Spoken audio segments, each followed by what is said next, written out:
नमस्कार, ये आकाशवाणी है। अभी आप अनु शर्मा से समाचार सुनेंगे।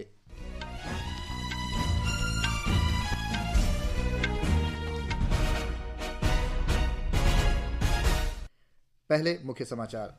राष्ट्र आज 13 दिसंबर 2001 को संसद पर हुए आतंकवादी हमले के शहीदों को श्रद्धांजलि अर्पित कर रहा है। राष्ट्रपति, प्रधानमंत्री और केंद्रीय मंत्रियों ने संसद भवन में शहीदों को पुष्पांजलि अर्पित की।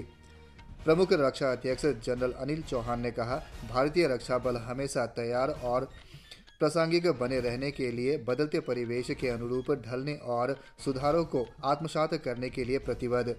केरल के स्थानीय निकाय चुनावों में विपक्षी यूनाइटेड डेमोक्रेटिक फ्रंट और सत्ताधारी लेफ्ट डेमोक्रेटिक फ्रंट अधिकांश जिलों में आगे। भाजपा के नेतृत्व वाले एनडीए ने तिरुवनंतपुरम नगर निगम में महत्वपूर्ण बढ़त हासिल की। अमेरिकी प्रतिनिधि सभा के 3 सदस्यों ने राष्ट्रपति डोनाल्ड ट्रंप के भारत से आयात पर 50% तक शुल्क लगाने के लिए घोषित किए गए राष्ट्रीय आपातकाल को रद्द करने का प्रस्ताव पेश किया। अब समाचार विस्तार से।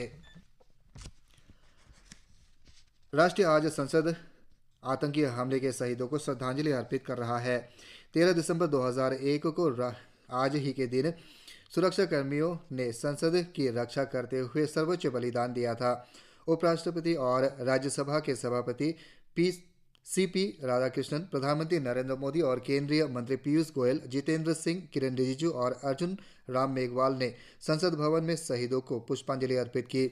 लोकसभा में विपक्ष के नेता राहुल गांधी, कांग्रेस के वरिष्ठ नेता सोनिया गांधी और अन्य सांसदों ने भी शहीदों को श्रद्धांजलि दी।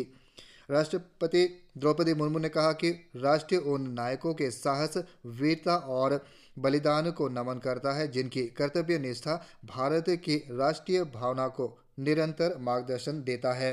राष्ट्रपति ने आतंकवाद के सभी रूपों से लड़ने के लिए भारत के दृढ़ संकल्प को भी दोहराया। प्रधानमंत्री नरेंद्र मोदी ने कहा कि देश उनके सर्वोच्च बलिदान के लिए सदैव कृतज्ञ रहेगा। उन्होंने कहा कि भीषण खतरे के बीच उनका साहस, सतर्कता और कर्तव्य निष्ठा सराहनीय थी। गृहमंत्री अमित शाह ने कहा कि राष्ट्र उनके बलिदान को सदैव याद रखेगा।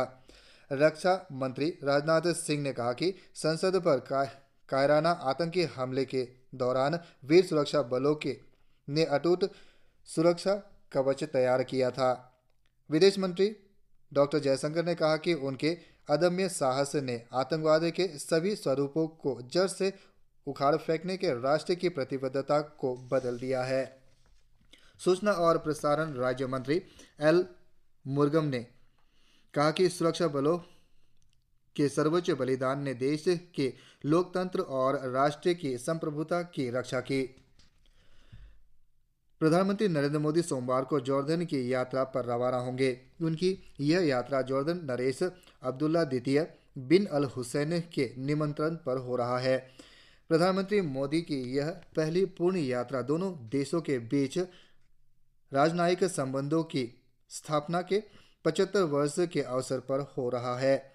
इस यात्रा में राजनीतिक, आर्थिक और रणनीतिक क्षेत्रों में द्विपक्षीय सहयोग की प्रगति की समीक्षा किए जाने की उम्मीद है, जिसमें विशेष रूप से पश्चिम एशिया के क्षेत्रीय स्थिरता पर ध्यान केंद्रित किया जाएगा। हमारे संवाददाता ने बताया है कि इस यात्रा से सहयोग को और मजबूत करने तथा शांति, सुरक्षा और विकास पर साझा दृष्टिकोण की पुष्टि होने की संभावना है। भारत और जॉर्डन आपसी रूप से मैत्रीपूर्ण संबंध साझा करते हैं। वर्ष 2018 में प्रधानमंत्री की पिछली यात्रा के बाद दोनों नेता 4 बार मिल चुके हैं। इसमें जून 2024 में इटली में आयोजित G7 शिखर सम्मेलन शामिल है। प्रमुख रक्षा अध्यक्ष जनरल अनिल चौहान ने कहा है कि भारतीय रक्षा बल हमेशा तैयार और प्रासंगिक बने रहने के लिए बदलते परिवेश के अनुरूप ढलने और सुधारों को आत्मसात करने के लिए प्रतिबद्ध है। हैदराबाद के पास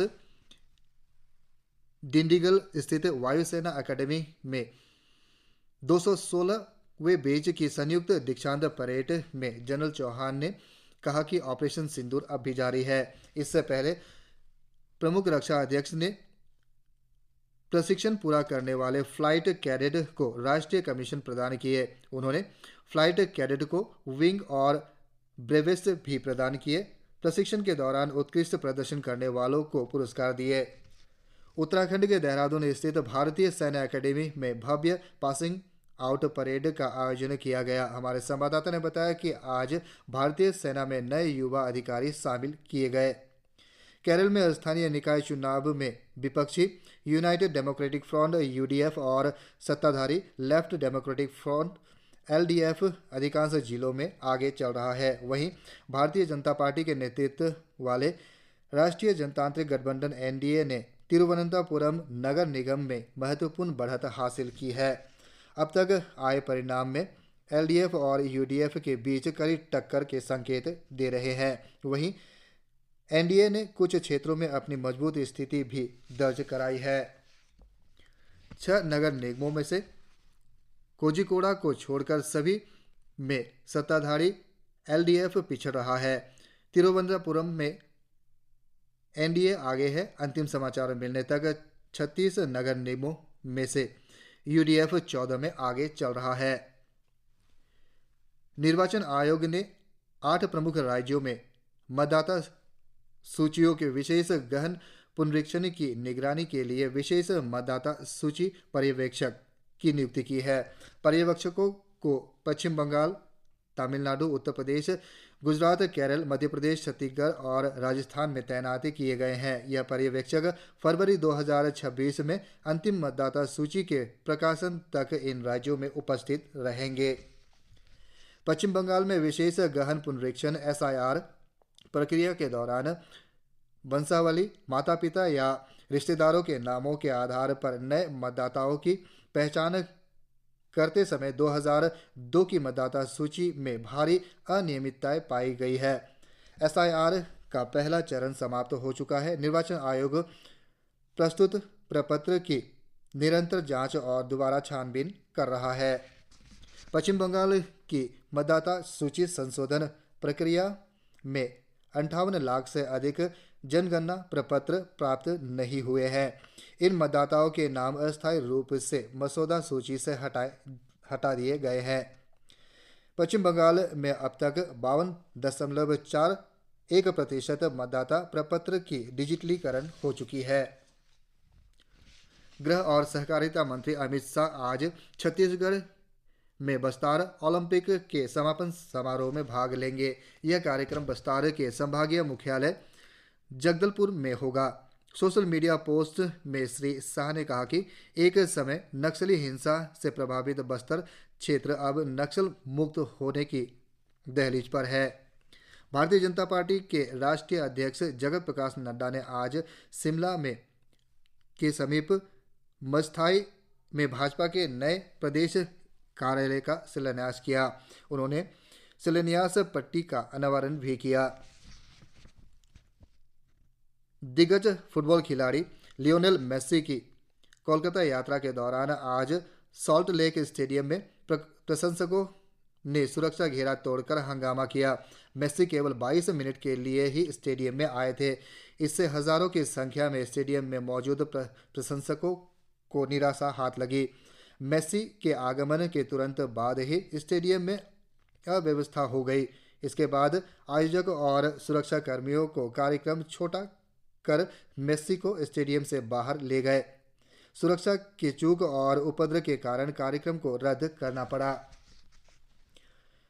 अमेरिकी प्रतिनिधि सभा के 3 सदस्यों ने राष्ट्रपति डोनाल्ड ट्रंप द्वारा भारत से आयात पर 50% तक शुल्क लगाने के लिए घोषित किए गए राष्ट्रीय आपातकाल को रद्द करने का प्रस्ताव पेश किया है। प्रस्ताव में इन उपायों को अवैध और अमेरिकी श्रमिकों, उपभोक्ताओं तथा आपसी संबंधों के लिए हानिकारक बताया है।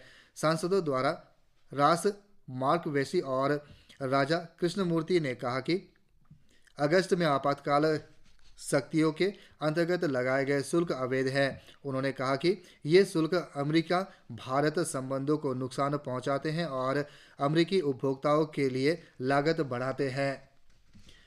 भारत ने पेरू के डिहाइड्रेशन के मरीजों के लिए 2.5 लाख से अधिक सलाइन की बोतल भेजी है। यह भारत की विश्वसनीय विकास साझेदारी की भूमिका को प्रदर्शित करता है। इसी के साथ यह समाचार बुलेटिन समाप्त हुआ। नमस्कार।